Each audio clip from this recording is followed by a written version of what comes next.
Nah, ini ya kelas materi kita di pertemuan 14. Generalized Likelihood Ratio atau GLR Test. Nah, Generalized Likelihood Ratio Test ini awalnya itu adalah Likelihood Ratio Test. Ya. Kemudian ada kata-kata generalized. Nah, itu karena ada kesulitan ya, beberapa kendala kalau kita mencari likelihood ratio test,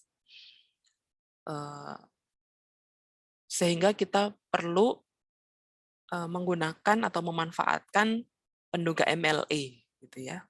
Penduga MLE sehingga kita dapat memperoleh wilayah kritis terbaik ya dari pengujian hipotesis. Nah, itu makanya disebut generalized likelihood ratio test, karena nanti kita akan substitusi ya parameter dengan penduga MLE-nya. Gitu, ya. Nah, nanti seperti apa akan kita lihat ya. Tapi sebelum masuk ke materi JLRT-nya sendiri, saya akan recap dulu. Saya akan recap materi tentang MP test dan UMP test karena ini berhubungan ya, terkait.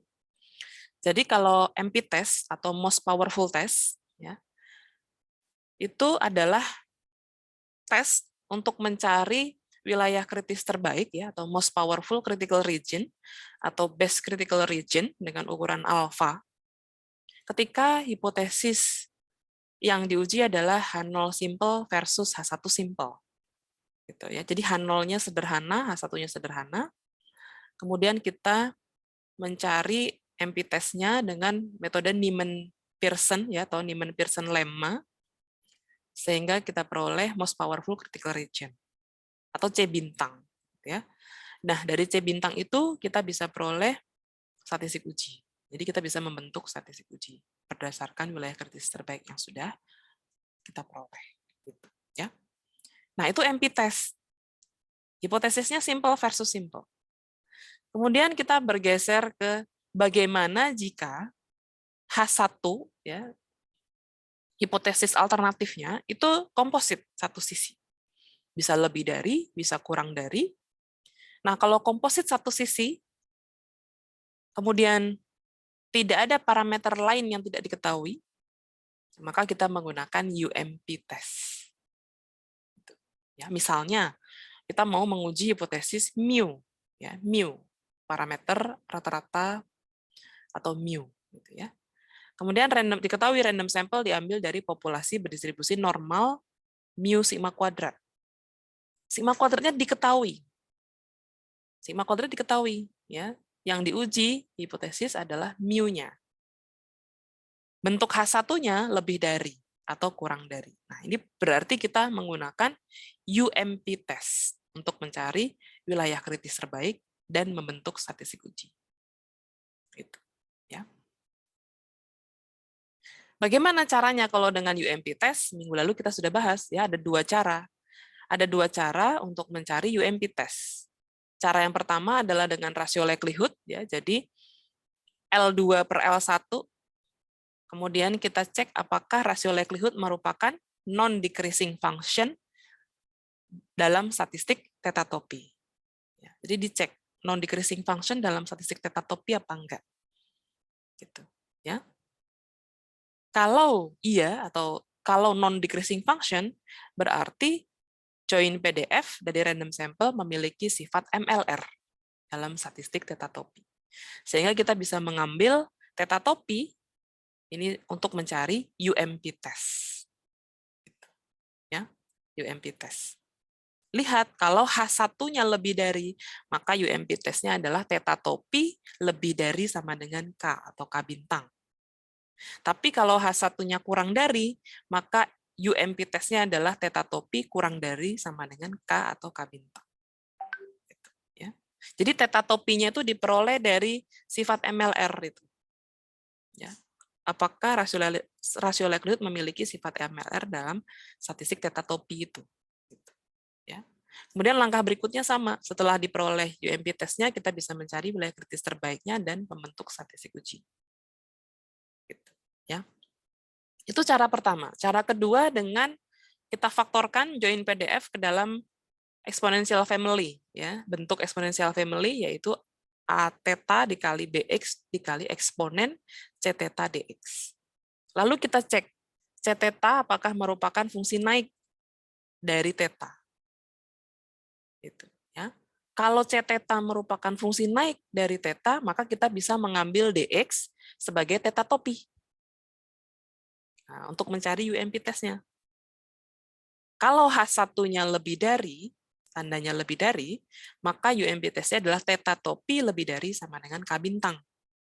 Sebaliknya, kalau H1-nya kurang dari, maka theta topi kurang dari sama dengan K bintang. UMP test. Gitu, ya. Jadi DX-nya itu yang kita ambil sebagai theta topi. Langkah berikutnya sama, ya. Kemudian setelah dapat UMP testnya, kita bisa menurunkan C bintang, ya, wilayah kritis terbaik. Kemudian statistik uji juga kita bisa peroleh. Tentu di situ ada modifikasi, ya, modifikasi ke dalam statistik dengan distribusi tertentu seperti pada tabel. Nah, itu yang kita pelajari minggu lalu. MP test dan UMP test. Sekarang kalau kasus yang tadi, yang tentang pengujian hipotesis rata-rata atau mu tadi. Ketika sigma kuadrat tidak diketahui, artinya ada parameter lain yang tidak diketahui selain parameter yang dihipotesiskan. Nah, berarti itu kita tidak bisa menggunakan UMP test. Ya. Jadi ketika kita menguji hipotesis, yang diuji adalah parameter 1 misalkan, tapi parameter 2 tidak diketahui, ya, maka itu harus menggunakan likelihood ratio test. Kita tidak bisa menggunakan UMP test. Ya. Likelihood ratio test. Itulah kenapa kita belajar generalized likelihood ratio test. Ya, karena ketika kita terbentur dengan kondisi menguji hipotesis suatu parameter ketika terdapat another unknown parameter. Another unknown parameter atau nuisance parameter atau parameter lain yang tidak diketahui. Gitu, ya. Itu alasan pertama. Alasan kedua kenapa kita belajar generalized likelihood ratio test adalah ketika hipotesis alternatifnya komposit dua sisi. Jadi ketika H1-nya tidak sama dengan gitu, ya, maka mencari most powerful critical region-nya dengan JLR test, ya. Jadi ada dua alasan kenapa kita belajar JLR test. Alasan yang pertama, saya ulangi, ini tolong dipahami betul-betul. Alasan pertama adalah ketika kita melakukan uji hipotesis dari parameter, ya, tapi ada parameter lain yang tidak diketahui. Nah, itu pakai JLR test. Kenapa, Bu? Nanti ada alasannya, ya. Karena nanti parameter yang tidak diketahui ini akan kita substitusi atau kita duga dengan MLE. Nah, itu makanya kita pakai JLR test. Itu kondisi pertama atau keadaan pertama kita menggunakan JLR test. Lalu kondisi yang kedua, kapan kita menggunakan JLR test adalah ketika kita melakukan uji hipotesis H1 komposit dua sisi. Jadi tandanya tidak sama dengan. Ya. Jadi itu dua hal itu yang melatar belakangi kita perlu belajar, penting belajar tentang JLR test. Gitu. Oke? Nah, baru masuk ke sini. Intronya tadi, ya, intronya panjang juga, ya, Bu, ya. Oke. Nah, ini, ya. Generalized likelihood ratio test. Tadi sudah saya sampaikan, ya, di intro bahwa JLR test ini dipakai untuk mencari wilayah kritis terbaik ketika H1 komposit dua sisi. Ketika H1-nya tidak sama dengan, gitu, ya. Nah, apa sih, Bu, yang dimaksud dengan generalized likelihood ratio test? Sebenarnya ini mirip, ya, dengan UMP test maupun MP test. Dia merupakan rasio likelihood. Tapi ada perbedaan sedikit. Kalau JLR test, ya, rasio likelihood-nya seperti ini. Simbolnya sama, lambda, ya, lambda. Lambda pada JLR test dihitung dari rumus ini, ya. Max F X1 sampai Xn theta ketika theta elemen dari omega 0. Theta elemen dari omega 0 itu yang H0-nya. Berarti theta berada pada H0. Theta berada di bawah H0. Gitu. Ya. Versus H1. H1-nya seperti ini, theta berada di bawah komplement omega 0. Gitu ya. Berarti theta berada di bawah H1. Ya. Nah, jadi yang sebagai pembilang adalah kita ingin mencari maksimum dari likelihood ini. Nah, ini bisa saya sebut likelihood ya, join PDF ini ya. Maksimum dari likelihood ini ketika tetanya adalah theta pada H0. Gitu, ya. Kemudian yang sebagai penyebut, ini adalah mencari maksimum dari L ini, ya, maksimum dari likelihood ini. Ketika tetanya merupakan theta atau harga parameter untuk seluruh ruang atau semesta, ya, ruang sampel atau semesta omega. Ini, ya. Untuk seluruh kemungkinan nilai theta yang mungkin. Omega itu kan seluruh parameter, ya, baik parameter yang ada pada H0 maupun H1. Gitu, ya. Nah, bagaimana mencari maksimum, ya, maksimum dari likelihood ini? Nah, caranya adalah kita substitusi, ya, tetanya dengan nilai yang memaksimumkannya ini. Jadi di sini dikasih topi, ya, karena kita substitusi dengan penduga MLE, karena yang memaksimumkan fungsi likelihood. Jadi saya boleh tulis seperti ini, ya, ini tetanya berubah menjadi theta topi 0. Ini theta topi 0 adalah estimator maksimum likelihood dengan batasan bahwa H0 benar. Ya.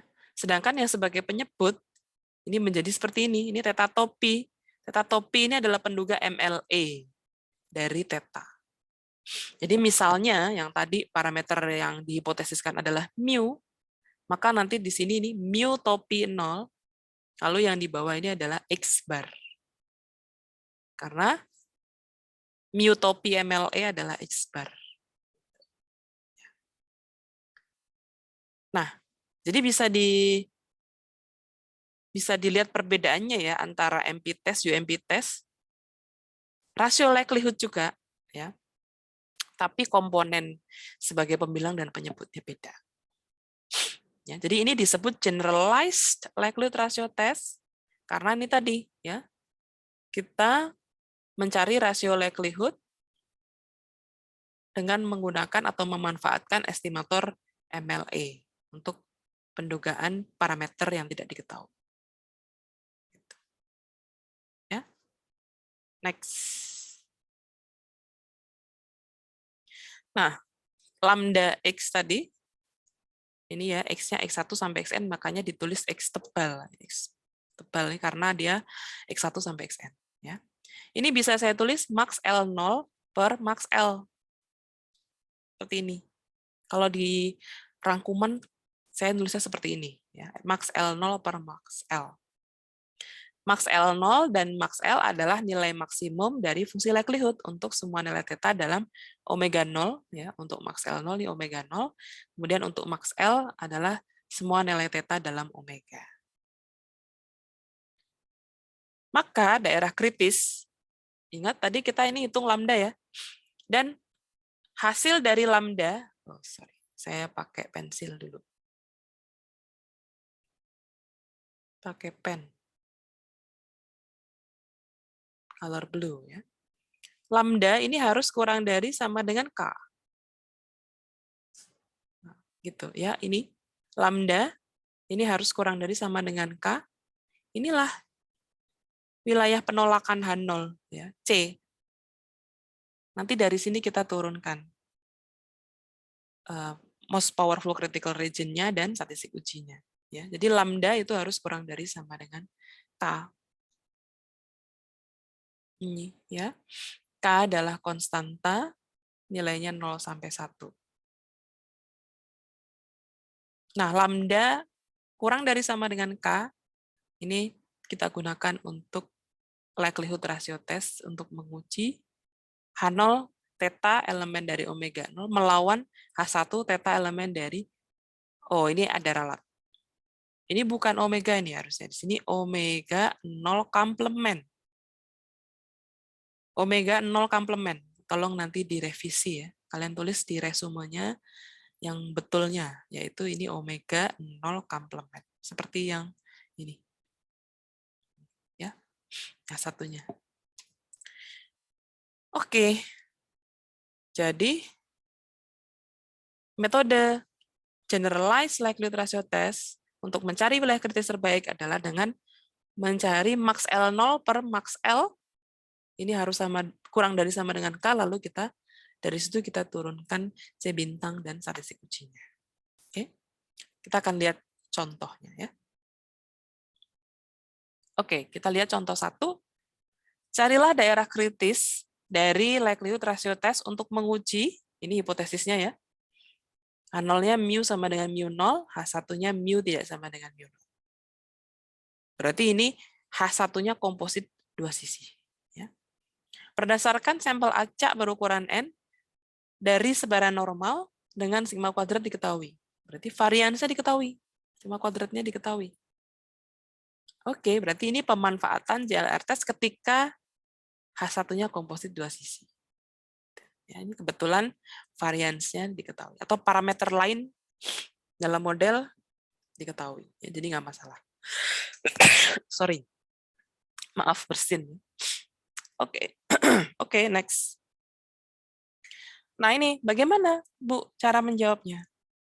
Berarti kita harus hitung max L0 dan max L. Gitu, ya. Coba lihat H0-nya.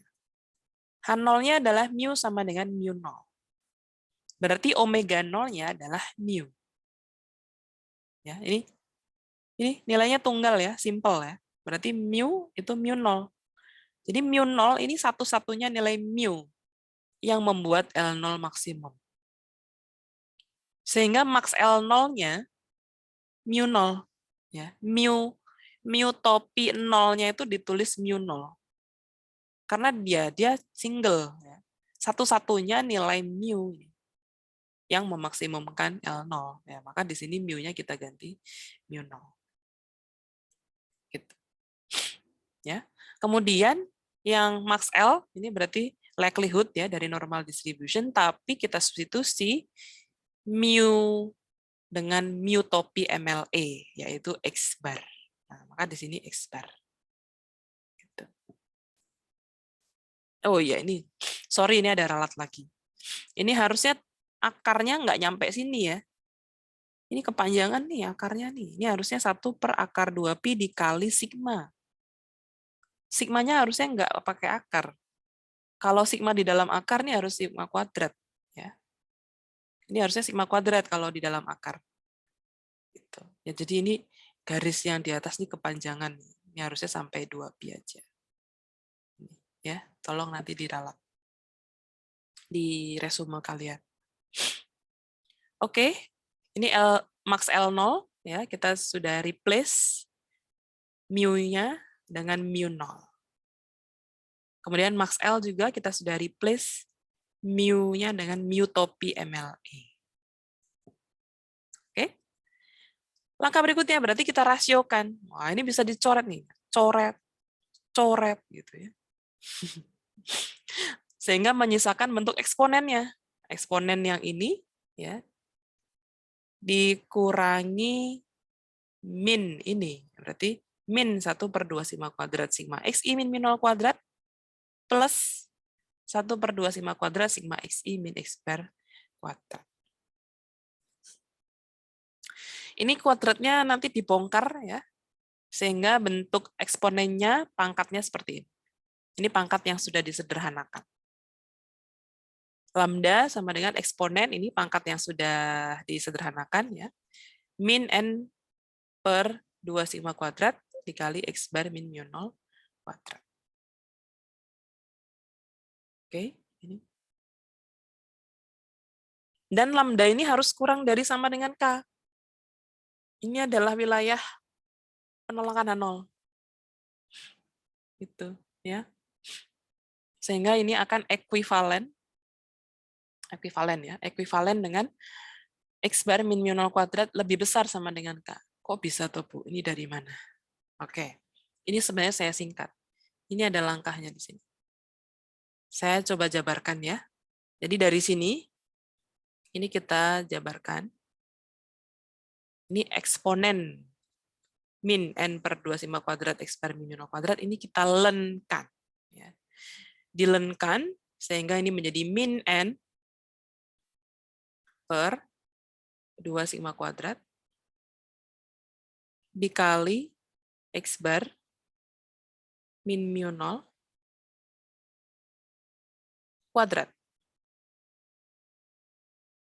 Oke, terus ini jadi len K, gitu ya. Kurang dari sama dengan len K.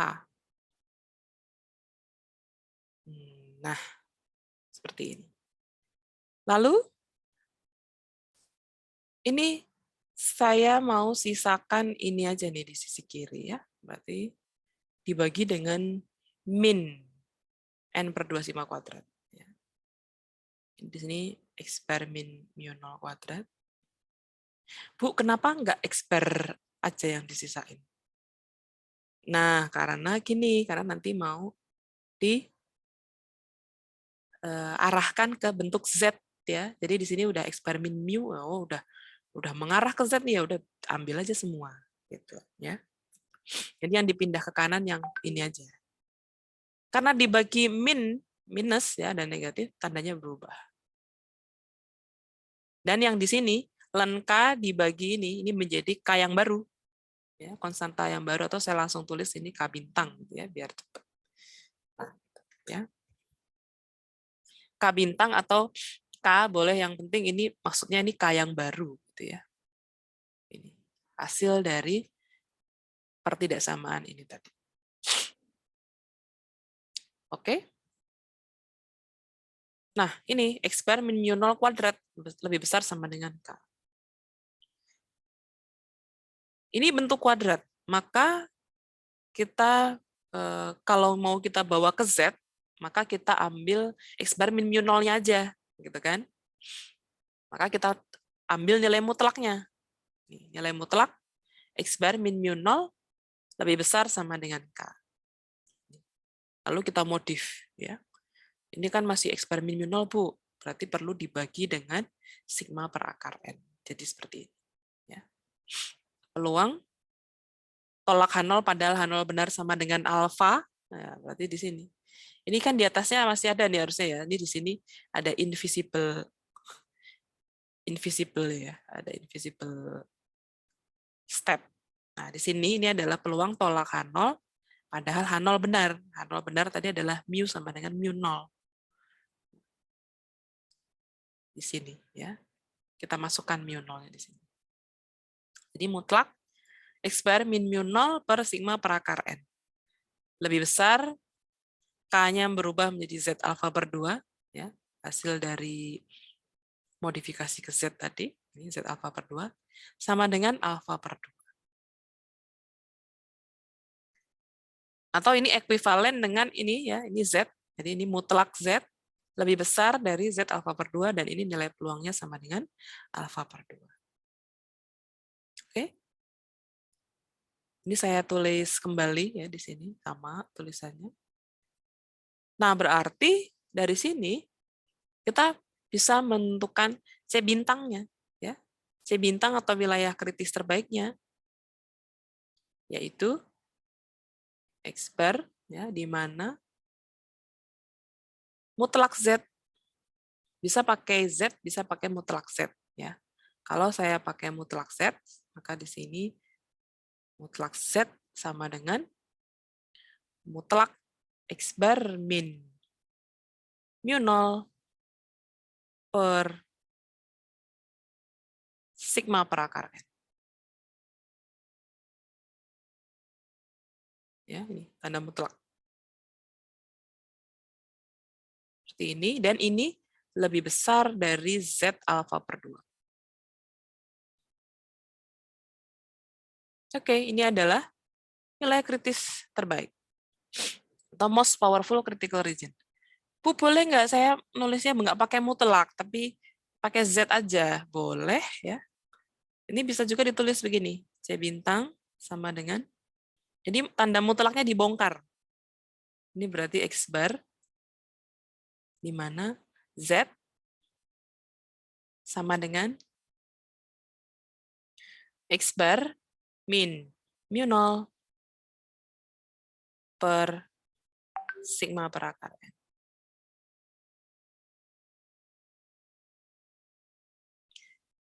Lebih dari Z alfa per 2 atau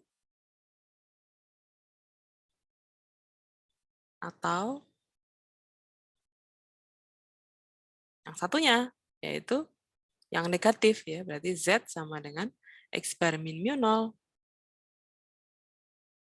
Ini karena nggak cukup ya, jadi saya tulis di bawahnya. X bar min mu 0 per sigma per akar N. Kurang dari min Z alfa per 2. Oke, ya. Kurung tutup. Nah, ini ya. Boleh pakai yang ini, boleh, yang ini juga boleh. Umumnya kalau di MathStat yang ini yang dipakai ya. Wilayah kritis terbaik. Statistik ujinya mana? Statistik ujinya berarti Z, ya. Z sama dengan SU, ya, statistik uji. Ini berarti Z sama dengan X bar min mu 0 per sigma per akar N. Ini statistik uji. Ya. Nanti kalau statistik uji, ini kita substitusi dengan nilai observasi, kita akan peroleh statistik hitung. Statistik hitungnya kita bandingkan dengan Z tabel, ya, Z alfa per 2. Kalau lebih besar dari Z alfa per 2 atau kurang dari min Z alfa per 2 berarti tolakan. Gitu. Ya. Jadi ini apa namanya ya? Asal muasal ya. Rumus wilayah kritis dan statistik uji yang mungkin sudah pernah kalian lihat di MathStat ya. Ketika kalian uji hipotesisnya rata-rata satu populasi dan H1-nya komposit dua sisi.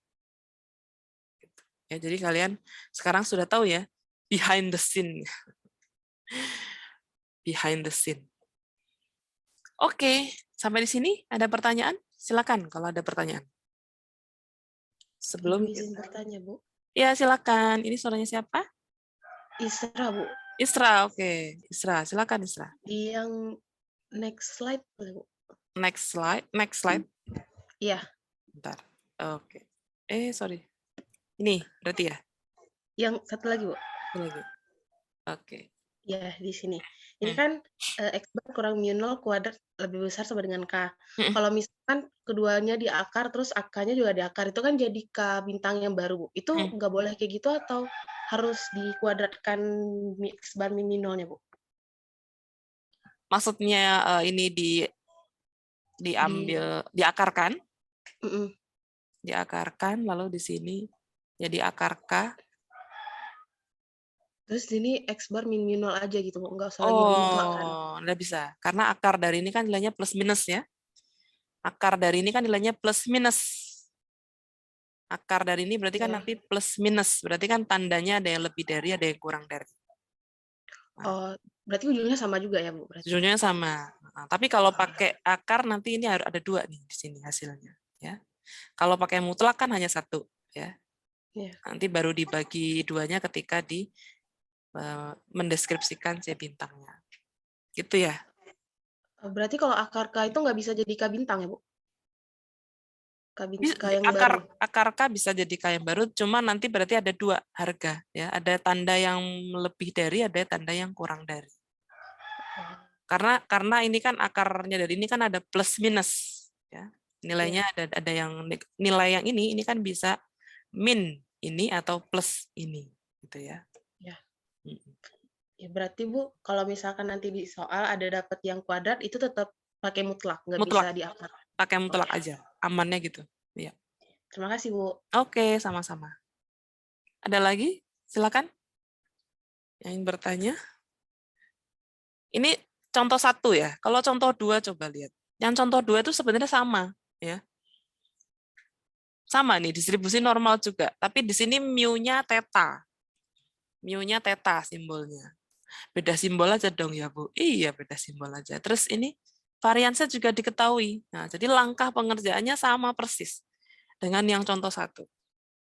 Ya, sama persis. Ini sengaja nih saya tinggalkan ini ya untuk latihan. Langkah saya sama kok, ya, sama. Jadi silakan nanti dicoba ya untuk yang contoh 2. Oke. Nah, coba perhatikan tadi yang kasus ini ya. Ini berarti kan yang dihipotesiskan rata-ratanya dan variansnya diketahui. Nah, berarti kasus ini menggunakan JLR test karena H1-nya komposit 2 sisi. Ya. Setelah ini kita akan melihat aplikasi JLR test ketika parameter lain, ketika terdapat parameter lain yang tidak diketahui. Ya, kita akan pindah ke materi ini ya, tambahan. Kalian bisa sambil buka juga ya di file yang sudah kalian download. Materi tambahan. Oke, ini dia. Ya. Mungkin kalian sudah lihat ya di tayangan. Materi pertemuan 14. Ini. Likelihood ratio test ini sama tadi seperti yang saya tulis di PPT ya. Nah, ini salah tadi nih. Ini harusnya omega 0 komplement gitu ya. Saya copy dari sini, taunya yang di copy salah. Tolong diralat ya. Omega 0 komplement ini harusnya. Nah, oke. Ini alasan ya kenapa kita menggunakan JLR test ya. Karena ada 2 kesulitan ini kalau kita mau menerapkan likelihood ratio test. Kita langsung masuk ke sini. Ini tadi saya ambil dari slide. Oke. Teorema 4. Teorema 4. Please fokus ya. Ini ada tambahan materi nih. Teorema 4. Ini kalau kita memiliki jumlah sampel yang besar ya. Ketika N atau jumlah sampelnya besar, atau N mendekati tak hingga, maka kita bisa mencari daerah kritis dengan menggunakan LR test, menggunakan aproksimasi sampel besar.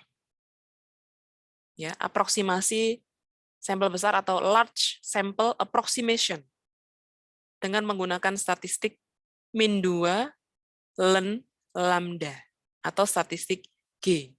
Ini tanda sama dengan G itu maksudnya sama dengan statistik G. Gitu, ya. Statistik min 2 len lambda. Jadi lambdanya dihitung, ya rasio likelihood-nya atau likelihood rasionya, lalu dilenkan, lalu dikali min 2. Nah, hasil min 2 len lambda ini nanti pasti akan mendekati sebaran chi-square dengan degrees of freedom R. Jadi statistik ini, ya, hasil dari min 2 len lambda itu pasti nanti akan memiliki distribusi samplingnya chi-square dengan degrees of freedom R. R ini adalah banyaknya parameter yang diuji atau dinyatakan dalam hipotesis. Jadi kalau uji hipotesisnya mu sama dengan mu 0, misalnya gitu ya, berarti kan hanya 1 parameter yang diuji, berarti nanti R-nya 1. Gitu. Ya.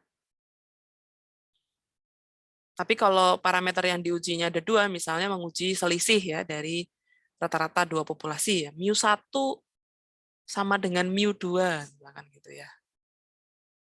Berarti R-nya 2. Karena ada 2 nilai parameter yang diuji. Gitu. Ya. Atau saya bisa tulis seperti ini. G berdistribusi chi-square degrees of freedom R. Nah, dari sini kita bisa turunkan daerah kritisnya ya, atau C-nya, C atau C bintang. Ya. Ini adalah random sample di mana min 2 ln lambda ini lebih besar sama dengan chi-square alpha, R. Dari sini kita bisa masukkan peluang tolak H0 padahal H0 benar sama dengan alpha untuk mencari atau menurunkan statistik ujinya. Ya, nanti dapat statistik ujinya. Coba perhatikan, Bu, ini lebih dari sama dengan ya, Bu? Iya, tandanya berubah. Awalnya kan kita hitung lambda dulu. Lambda harus kurang dari sama dengan K. Terus dilenkan. Terus dikali min 2. Nah, ini penyebabnya. Karena dikali min 2, jadi tanda yang awalnya kurang dari, itu menjadi lebih dari. Maka di sini tandanya lebih dari sama dengan. Gitu. Ya. Min 2 ln lambda ini akan lebih besar sama dengan chi-square alpha, R. Kalau ini terpenuhi, ini berarti tolak H0. Ya, putusannya tolak H0. Oke, nanti akan kita lihat contohnya. Ya, ini saya ambil contohnya dari buku Bain, halaman 419 sampai 421. Di contoh ini nanti otomatis akan menjelaskan juga bahwa statistik min 2 ln lambda itu berdistribusi chi-square ya. Di contoh ini. Ini sebenarnya sama dengan contoh yang satu di PPT. Coba perhatikan. Sama ya. Random sampel-nya diambil dari populasi yang berdistribusi normal, mu sigma kuadrat. Sigma kuadrat diketahui, lalu H0 H1-nya komposit, ya, H1-nya komposit dua sisi. Ini kan sama ya. Kasusnya sama dengan yang contoh satu. Mu topinya X bar. Maka JLR-nya adalah lambda sama dengan max L0 per max L. Ini X-nya tebal. X-nya tebal. Berarti ini X1, X2, X3 sampai Xn gitu ya. Ini juga. Oke. Nah, ini max L0 per max L. Ini adalah max L0-nya ya. Di sini mu-nya adalah mu0 tadi sudah kita lihat juga ya di PPT tadi. Lalu yang max L-nya mu-nya kita ganti mu topi MLA berarti X bar. Terus tadi simplifikasinya ini ya sama ya, menjadi eksponen min n per 2 sigma kuadrat dikali X bar min mu 0 kuadrat. Nah, ini untuk rejection region atau wilayah penolakan H0, lambda X ini harus kurang dari sama dengan K kan gitu. Ini harus ingat-ingat kalian itu ya. Pokoknya kalau lambda kurang dari sama dengan K itu adalah rejection region-nya atau rejecting H0-nya. Ya. Lambda kurang dari sama dengan K. Oke? Nah, terus coba perhatikan yang lambda X. Ini, fokus semua ke sini ya, lambda X. Ini saya modif. Saya lenkan, lalu saya kali min 2. Kira-kira hasilnya jadi apa? Ini kalau dilenkan, ini kan berarti tinggal komponen pangkatnya aja. Ya. Kalau dilenkan berarti min n X bar min mu 0 kuadrat per 2 sigma kuadrat. Lalu saya kali min 2. Min ketemu min plus. 2 bisa dicoret dengan ini. Sehingga hasil akhir dari min 2 ln lambda adalah X bar min mu 0 kuadrat per sigma kuadrat per n. Ini gitu. Ya, ini n-nya bisa dipindah per n di sini kan gitu kan? Ya, sigma kuadrat per n. Atau kalau kuadratnya dikeluarkan semua, maka menjadi X bar min mu 0 per sigma per akar n kuadrat. Seperti ini. Ya, jadi ini, yang ini, X bar min mu 0 per sigma per akar n kuadrat, ini adalah hasil dari min 2 ln lambda. Ya, min 2 ln lambda. Ini hasilnya. Oke. Lah ini kalau dilihat ini Z kuadrat loh, Bu. Oh iya, betul. Ini Z kuadrat ini, ya. Dan ini lebih besar sama dengan K bintang. Ini tandanya berubah kan tadi karena min 2 ln lambda tadi ya. Ini menjadi lebih besar sama dengan K bintang atau K yang baru ya. K1 atau K bintang atau K yang baru. Ingat, Z kuadrat normal baku dikuadratkan akan berdistribusi chi-square dengan derajat bebas 1. Ya, sehingga wilayah tolak H0-nya adalah Z kuadrat ini lebih besar sama dengan chi-square dengan derajat bebas 1. Itu. Oke. Ini sekaligus menjadi contoh bahwa ketika kita menggunakan statistik min 2 ln lambda, statistik itu kita bisa gunakan untuk mencari wilayah kritis dengan distribusi, dengan dibandingkan ya dengan distribusi chi-square degrees of freedom-nya 1. Karena memang ini distribusi sampling-nya, ya, distribusi sampling dari min 2 ln lambda tadi ya chi-square 1. Degrees of freedom-nya 1, terbukti di sini ya, degrees of freedom-nya 1. Karena parameter yang diuji 1. Mu aja tadi, kan gitu ya. Mu sama dengan mu 0. Gitu. Ya. R-nya 1. Oke. Jadi yang di PPT tadi yang kita selesaikan dengan Z. Sebenarnya ada alternatifnya. Ya, alternatifnya adalah Z kuadrat. Jadi dipertahankan bentuk kuadratnya tadi, nggak perlu dimutlak. Tapi dipertahankan bentuk kuadratnya ya menjadi Z kuadrat seperti ini. Dengan dimodifikasi ke min 2 ln lambda. Min 2 ln lambda. Nah, nantinya jadinya pakai chi-square ya, bukan pakai Z. Gitu. Nah, itu alternatively pakai chi-square. Ya, tapi yang umum dipakai, yang usual dipakai adalah yang two-sided, ya, yang ini dan yang ini. Ya, ini. Z kurang dari sama dengan min Z alpha per 2 atau Z lebih besar dari Z alpha per 2. Kalian jangan bingung ya, kenapa di BAIN ditulisnya 1 min alpha per 2, Bu? Ya, ini tergantung dari tabel normal yang di lampiran. Ya, kalau BAIN pakainya 1 min alpha per 2, tapi kalau di buku Walpole ya atau yang digunakan di Mathstat dalam prakteknya itu pakainya yang Z alpha per 2. Jadi sama aja ya, cuma beda simbol aja di sini. Karena beda tabel gitu, ya. Oke. Nah, ini ya, ini tadi kasus exact ya, exact example atau contoh nyata ya, contoh real, contoh exact statistik min 2 ln lambda akan berdistribusi chi-square R. Gitu. Oke. Nanti kalau di ujian, gimana, Bu?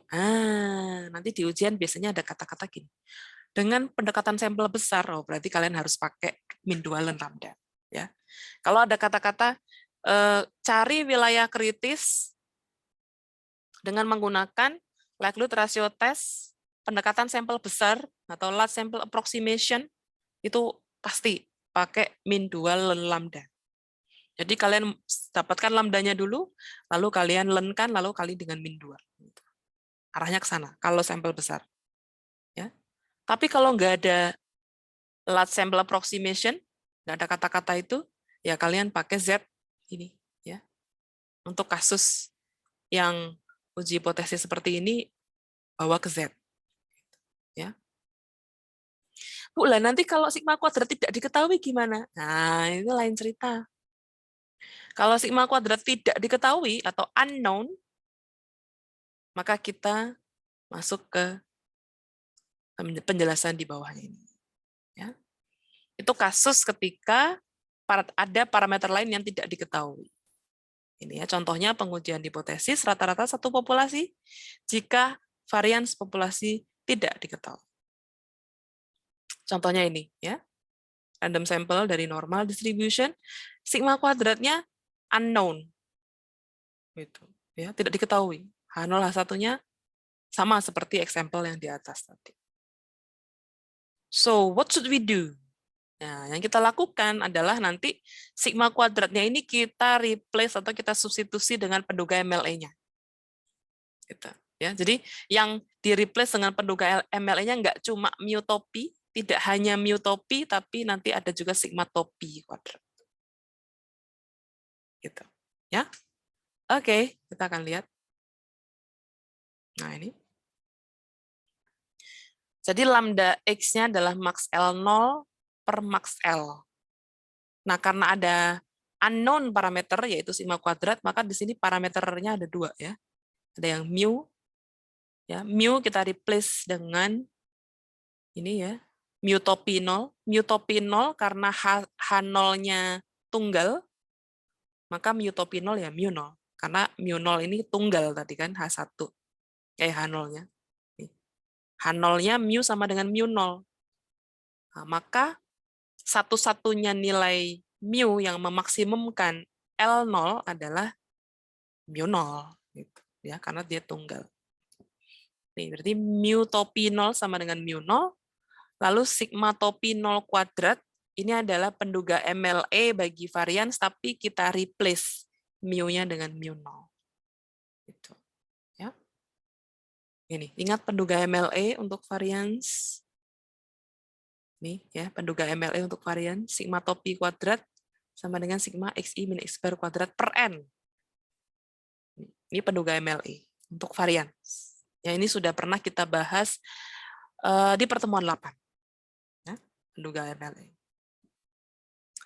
Oke, berarti jadi seperti ini. Ya, ini adalah max L0, ini adalah max L. Kalau kita jabarkan, max L0-nya seperti ini. Ini ya, sigma yang sebagai pembilang menjadi sigma 0 topi kuadrat, lalu yang sebagai penyebut sigma topi kuadrat. Ini, seperti ini. Ya. Nah, ini bisa kita sederhanakan, yang 2pi, 2pi ini bisa kita hilangkan.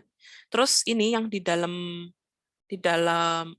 pangkat eksponen, ini dijabarkan. Nanti yang eksponen yang di sini dan eksponen yang di bawah ini akan saling menghilangkan, habis, ya, bisa dicoret-coret nanti habis ini. Ini kalau dijabarkan nanti ini habis, ya, bisa dicoret-coret. Sehingga menyisakan ini aja, sigma 0 topi kuadrat dibagi sigma topi kuadrat pangkat min n per 2. Gitu. Kalau nggak percaya silakan nanti dicoba. Habis ini nanti, ya, tinggal ini. Ya. Nah,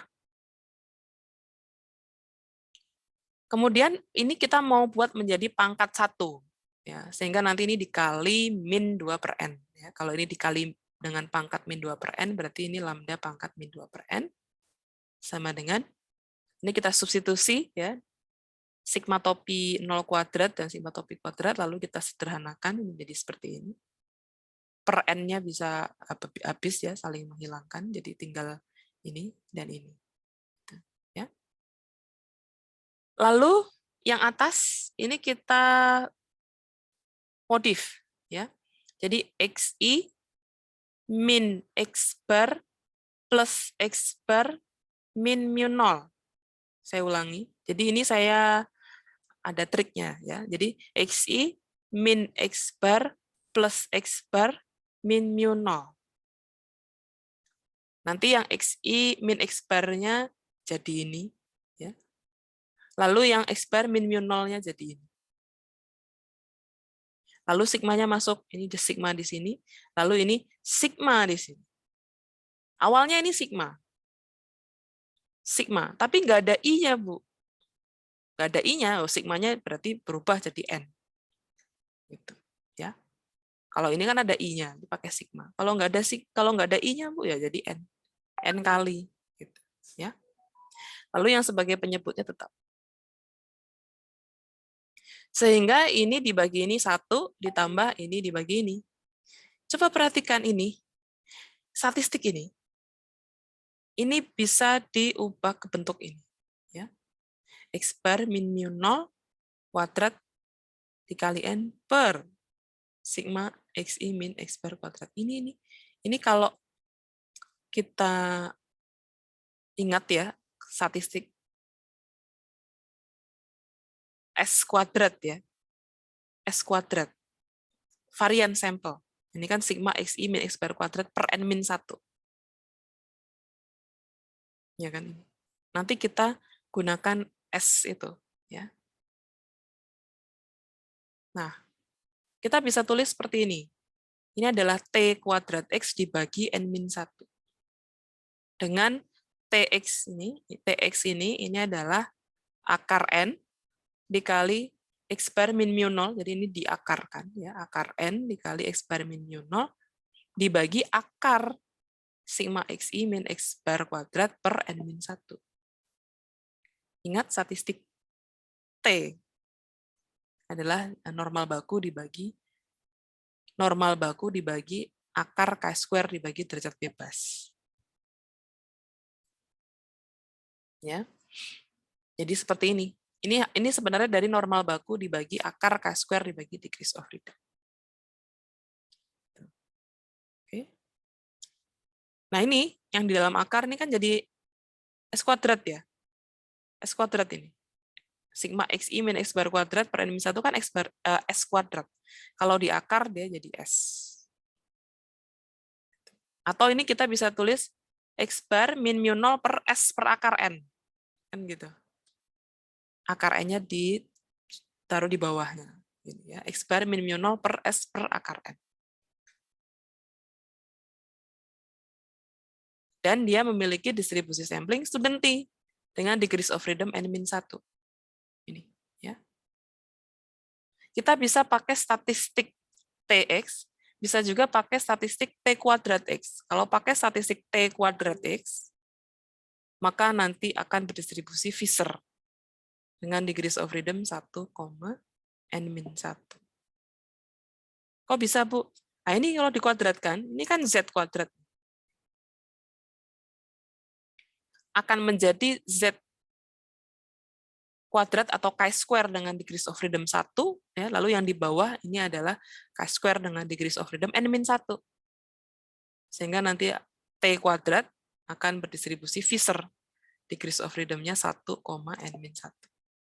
Karena dia dibentuk dari Chi² degrees of freedom 1 sebagai pembilangnya dan sebagai penyebutnya Chi² dengan degrees of freedom N-1.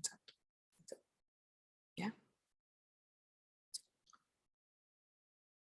Tapi nggak lazim kita atau nggak umum gitu ya kalau kita menggunakan statistiknya T kuadrat. Nah, yang umum atau yang lazim adalah statistiknya kita gunakan T. Ini tadi ya, X bar min mu 0 per S per akar N. Nih, ya. X bar min mu 0 per S per akar N itu adalah statistik ujinya, dan wilayah tolak H0-nya yang mana? Wilayah tolak H0-nya adalah T kurang dari min T alfa per 2 degrees of freedom N-1 atau T lebih besar dari T alfa per 2 N-1. Jadi pakai T, tapi pakai atau gini, ya, karena ini tadi sebenarnya diambil nilai mutlaknya, ya. Sebenarnya diambil nilai ini banyak yang di skip ya. Tapi prinsipnya ini sama seperti Z tadi. Awalnya dia di sini bentuk kuadrat, lalu diambil bentuk mutlaknya. Tapi ada dipecah jadinya ya. Sehingga ada region yang tolak H0 ketika nilai T kurang dari sama dengan min T alfa per 2 dan atau T lebih besar dari T alfa per 2. Jadi kalau yang varian populasinya diketahui tadi wilayah kritisnya Z, ya, Z lebih dari atau Z kurang dari Z alfa per 2 gitu ya. Atau mutlak Z lebih dari Z alfa per 2. Tapi kalau sigma kuadrat tidak diketahui, kita nggak bisa pakai Z lagi, ya. Kita pakainya T. Mutlak T gitu ya, mutlak T ini lebih besar dari T alfa per 2, derajat bebasnya N-1. Nah, dari sini terbukti bahwa pengujian hipotesis rata-rata sebuah populasi ketika varians populasi tidak diketahui, ini akan menghasilkan wilayah kritis terbaik yang berada di bawah distribusi student T. Ya, ini yang menjawab mungkin rasa penasaran kita ya. Kalau kita uji hipotesis rata-rata satu populasi, tapi varians populasi tidak diketahui, maka statistik ujinya adalah X bar min mu 0 per S per akar N. Nah, ternyata dari sini asalnya, ya, dengan menggunakan JLR test. Oke, sampai di sini ada yang ingin ditanyakan? Silakan.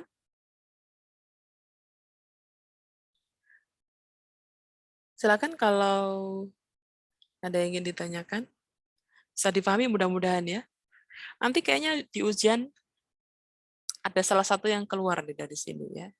Either yang atas, yang tadi, yang ketika varians populasi diketahui, atau yang bawah, ya, yang ketika varians populasi tidak diketahui. Ya.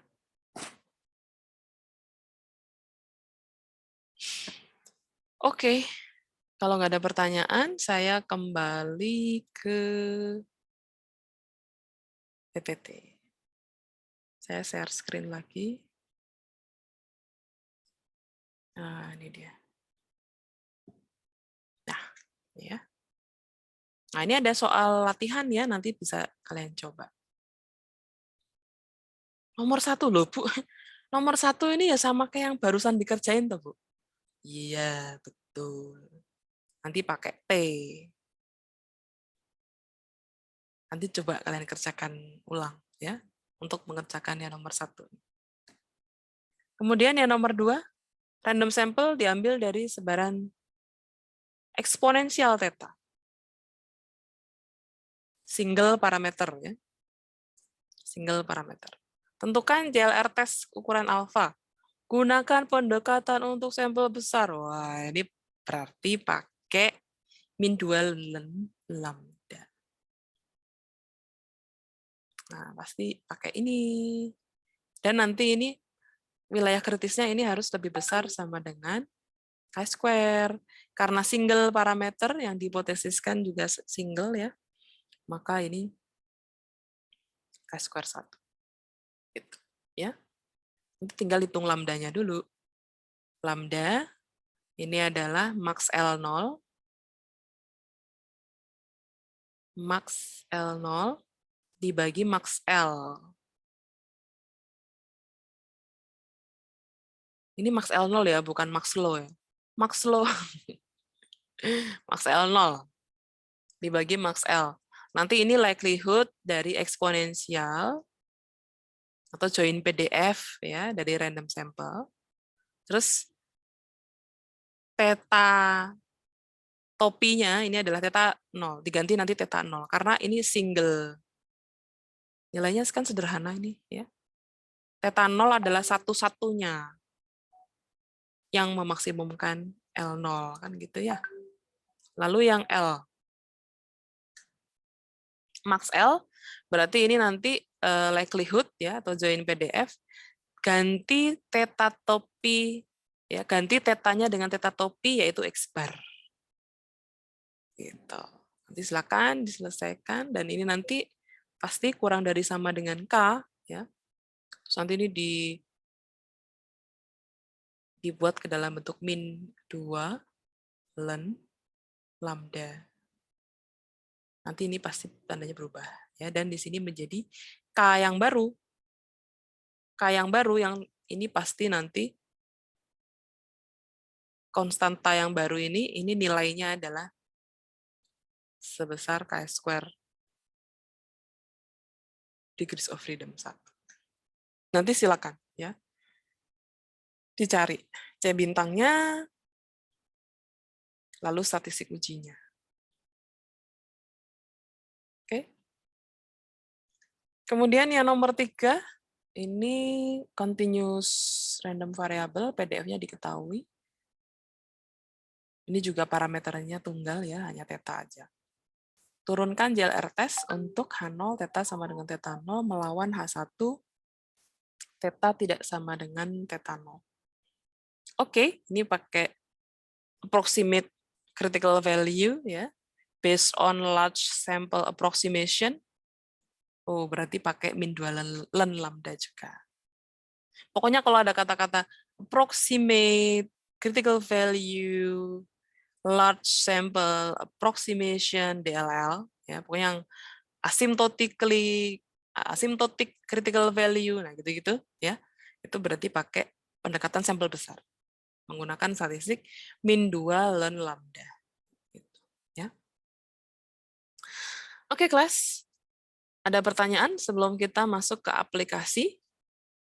Di aplikasi pengujian hipotesis nanti akan saya berikan contoh-contoh kasus, ya, dan kira-kira itu diperoleh dari mana statistik ujinya, ya. Kalau nggak ada, next ya. Ini aplikasi pengujian hipotesis. Kasus yang pertama, uji satu rata-rata. Uji hipotesis rata-rata satu populasi. Coba perhatikan. H1, komposit satu sisi. Nah, ini hati-hati. Cek, mu diketahui, ini yang diuji hipotesis mu ya. Cek, apakah varians diketahui atau varians tidak diketahui. Kalau varians diketahui, kita cari UMP testnya. UMP test. Ya, sehingga diperoleh ini. Wilayah kritisnya. Atau UMP testnya. Ya. Tapi kalau sigma kuadrat tidak diketahui,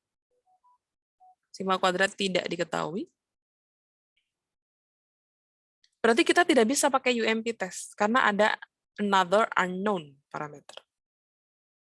Nah, maka kita gunakan JLR test. Bu, meskipun ini H1-nya lebih dari, iya. Jadi JLR test itu tidak selalu H1-nya harus tidak sama dengan, nggak harus. Ketika ada another unknown parameter, yaitu pakai JLR test juga. Ya. Jadi kalau sigma kuadrat tidak diketahui dengan JLR test, kita akan peroleh statistik seperti ini. Pakai T lagi tadi. Ya. Cuma di sininya alfa. Karena komposit satu sisi. Kalau di sininya komposit dua sisi, di sininya alfa per 2. Gitu. Oke. Jadi harus cek dulu ya, apakah ada parameter lain yang tidak diketahui. Kalau ada parameter lain yang tidak diketahui, pasti akan menggunakan JLR test. Ya.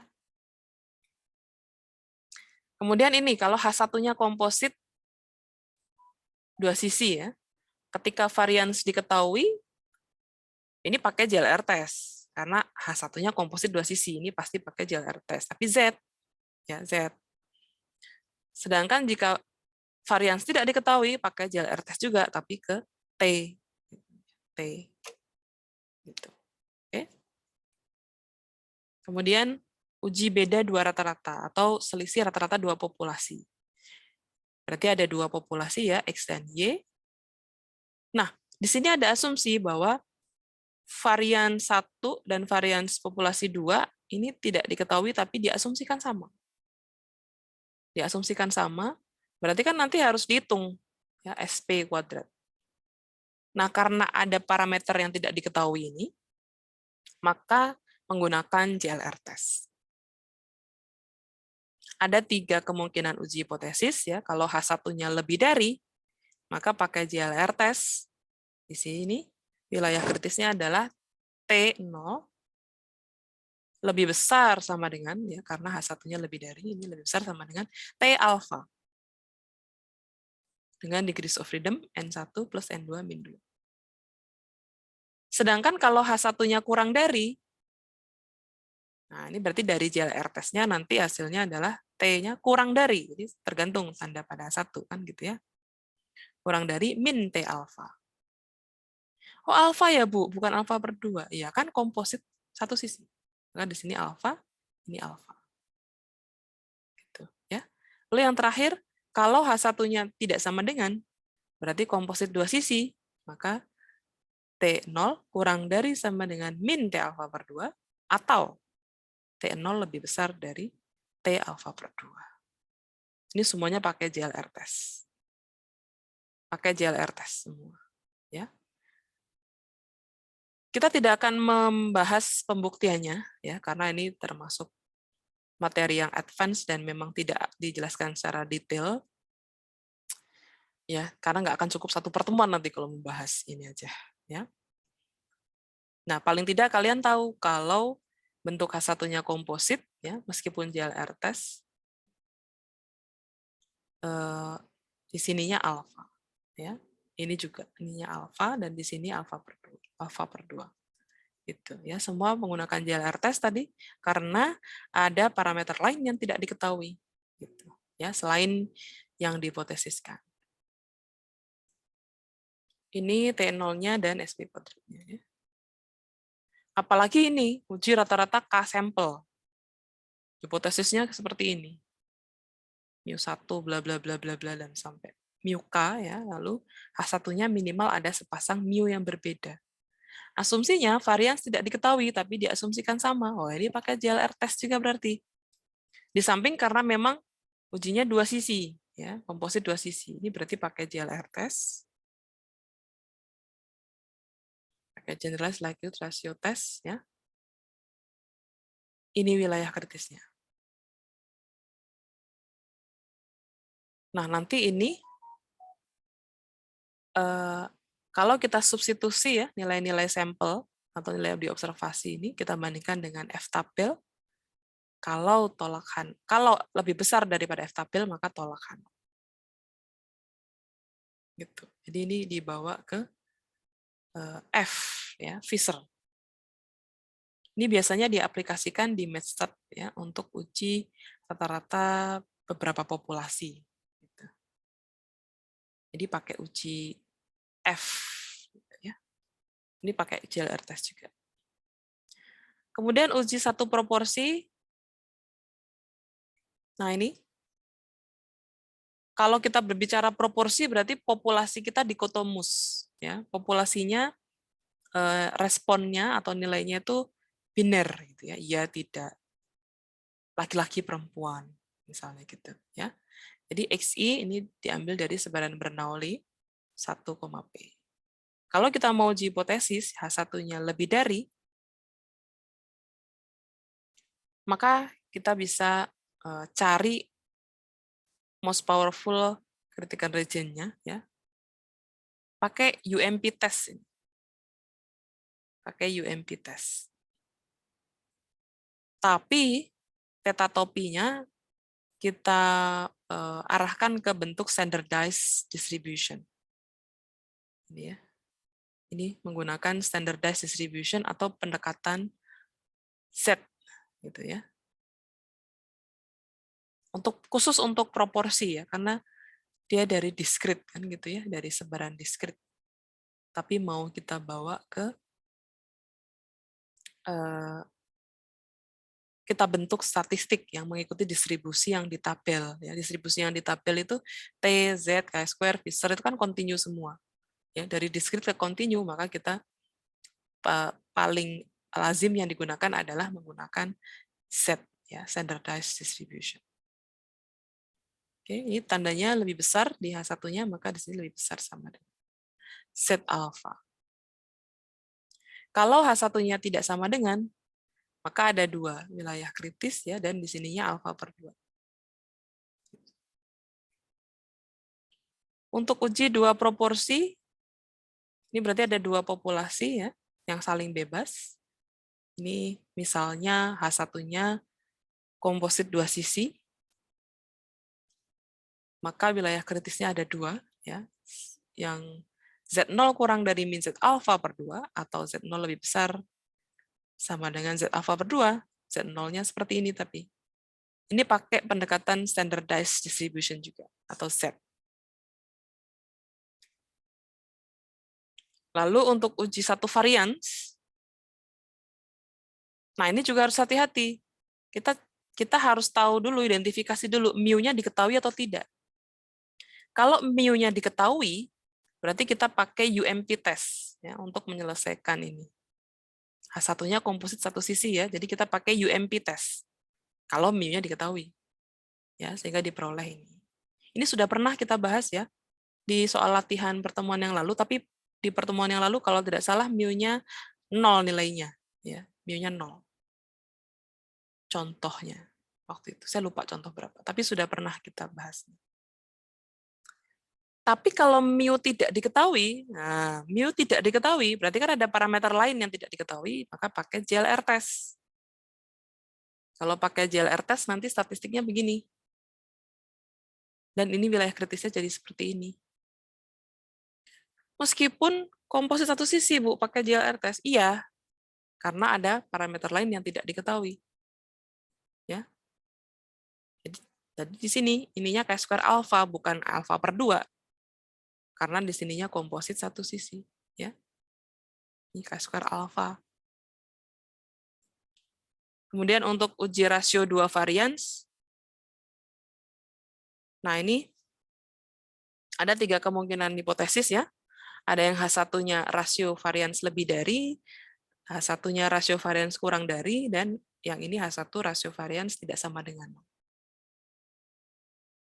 Ketika mu diketahui, ya, ini kalau mu-nya diketahui, maka yang nomor 1 dan nomor 2 ini kita bisa selesaikan dengan UMP test.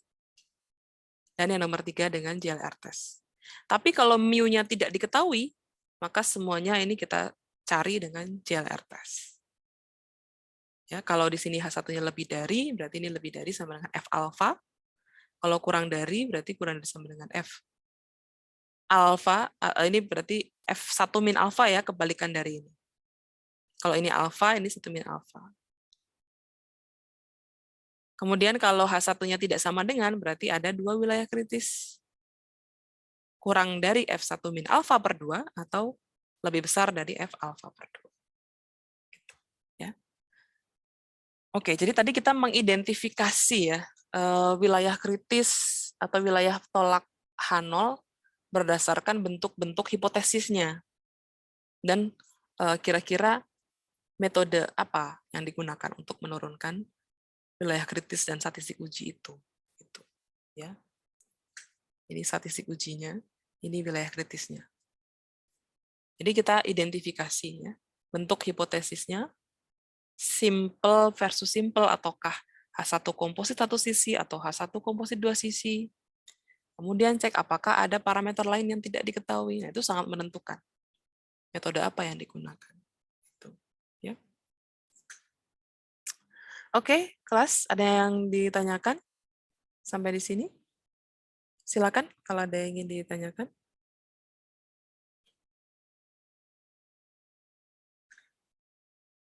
Anyone? Ada ya? Oke, mudah-mudahan bisa dipahami dengan baik ya. Ini tadi materi yang rasio varians itu terakhir ya. Udah habis materinya. Oke. Ya, jadi materi kita sudah habis ya. Alhamdulillah kita sudah tuntaskan tadi ya. JLR test, kemudian ditambah aplikasi-aplikasi dalam pengujian hipotesis ya. Kita tadi sudah mengidentifikasi ini kapan kita pakai MP test. MP test jarang sih ya. Jarang dalam praktek kita temui simple versus simple itu jarang banget. Jadi makanya dalam praktek tuh biasanya yang sering dipakai adalah UMP test dan JLR test. Gitu, ya. Oke, mudah-mudahan bisa difahami dengan baik ya. So this is the last of our meeting ya. Materinya sudah saya sampaikan semuanya. Mudah-mudahan nanti di ujian kalian bisa mengerjakan materi ujian dari pertemuan 8 ya sampai pertemuan 14 nanti silakan dipelajari ya. Berarti materinya dari pendugaan titik ya, sifat penduga titik, penduga interval dan pengujian hipotesis. Pasti nanti tiap soal ada itu ya. Jadi kalau ditanya kisi-kisi itu susah juga ya karena hampir semua materi pasti tercover. Dan karena yang membuat soal tim ya, jadi kalian harus prepare ya segala kemungkinan tipe soal yang keluar karena bisa bermacam-macam gitu ya, heterogen soalnya. Tapi yang pasti tidak akan keluar dari rencana pembelajaran ya, atau RPS. Ya. Jadi kalau kalian sudah belajar, kalian mengerjakan banyak latihan, saya yakin nanti bisa mengerjakan dengan baik. Gitu, ya. Terus karena ini sudah akhir dari pertemuan kita di StatMat 2, setelah 14 minggu pertemuan, jadi saya mengucapkan terima kasih dan mohon maaf ya apabila ada kekurangan saya dalam mengajar atau hal-hal yang kurang berkenan gitu ya. Tentu itu pasti saya tidak sengaja gitu ya, atau bercanda aja gitu ya. Jadi mohon dimaafkan atas kekurangan itu ya. Mudah-mudahan kita dapat kesempatan untuk berjumpa di waktu yang lain ya, di kesempatan yang lain, tentu di tahap yang lebih baik lagi nanti ya, ketika kalian di tingkat 3 atau nanti di jenjang yang lebih tinggi ya. Oke, jadi mungkin itu guys, saya ucapkan selamat menempuh UAS ya. Oh ya, yang nilai UTS ya. Nilai UTS nanti akan saya infokan ke ketua kelas atau PJ ketika sudah siap untuk dilihat ya. Kalau sekarang belum siap, nanti ngelihatnya personal aja ya. Jadi masing-masing yang merasa perlu melihat nilai UTS-nya bisa. Saya tidak akan jarkom ke PJ atau ketua kelas ya, karena biasanya kalau nilai kan sensitif, agak Bu saya sungkan, Bu saya malu Bu gitu. Padahal nilainya 100 tapi malu gitu ya, malu ketahuan pinter itu ada juga. Malu ketahuan pinter. Jadi nanti akan personal saja ya yang ingin melihat nilai UTS-nya, tapi tidak hari ini ya, dan mungkin tidak pekan ini juga. Kemungkinan sudah masuk pekan ujian atau bahkan di pekan setelah ujian ya. Oke, jadi seperti itu. Ya, tapi yang pasti saya akan infokan nilai itu ke kalian. Oke, kelas. Jadi seperti itu ya, terima kasih banyak. Saya cukupkan pertemuan hari ini. Satu pesan lagi ya. Nanti ketika kalian menghadapi UAS StatMat 2, itu jangan berpikir, waduh saya harus bagus nih gini. Terus kalian jadi under pressure gitu ya. Sebenarnya StatMat 2 itu mudah kok ya. Saya menyadarinya ya setelah saya merenung gitu ya. Dulu waktu jadi mahasiswa juga pada saat itu susah gitu ya, tapi kemudian kuncinya sebenarnya adalah di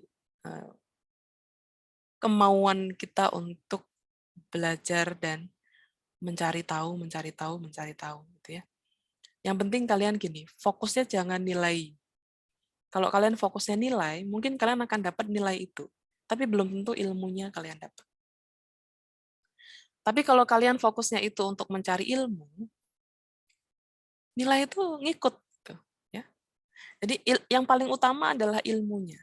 Jadi kalian dapatkan ilmunya, kalian kuasai ilmunya, maka nilai itu ngikut pasti, ya. Jadi don't be afraid, ya, jangan takut kalau mau ujian nanti takut nggak bisa atau takut salah. Nggak perlu. Ya. Yang perlu kalian lakukan adalah belajar untuk mencari ilmu. Ketika nanti waktu ujian, ketika kalian sudah paham, ya kalian dapat ilmunya, ujian itu ya seperti biasa aja, seperti mengerjakan soal aja sudah. Ya. Jadi itu kuncinya, niatkan belajar itu untuk mencari ilmu. Ya. Jadi kalau kalian niatkan itu enteng, ringan. Gitu ya. Tidak akan menjadi stres. Gitu. Targetnya adalah saya paham. Targetnya itu saya paham. Saya paham, Bu. Gitu. Gitu, ya. Dan saya akan menghargai setiap usaha kalian. Makanya saya kalau ngoreksi itu setiap langkahnya itu ada nilainya. Ya, jadi tolong nanti pada saat kalian mengerjakan, jangan biarkan satu nomor itu blank. Harus diisi. Sebisa mungkin. Ya, sebisa mungkin. Usahanya, pokoknya tuh kerahkan semua usahanya di situ. Ya, saya akan menghargai setiap usaha yang kalian lakukan. Gitu, ya. So, selamat menempuh UAS sekali lagi, semoga sukses. Dan dimanapun kalian berada nanti ya, selalu bangga dengan alma mater, ya, jaga nama baik alma mater.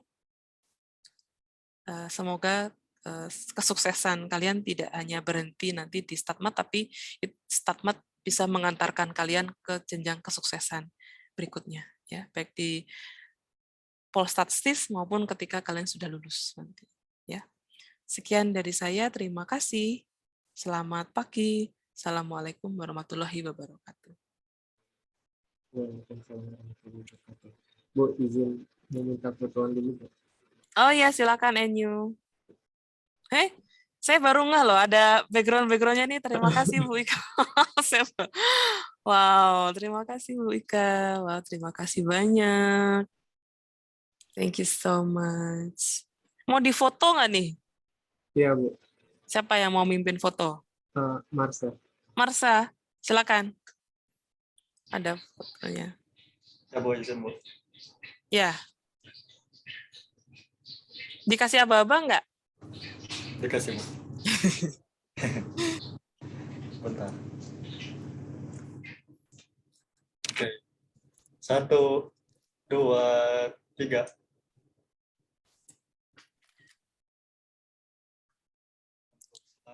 Dua. 1, 2, 3.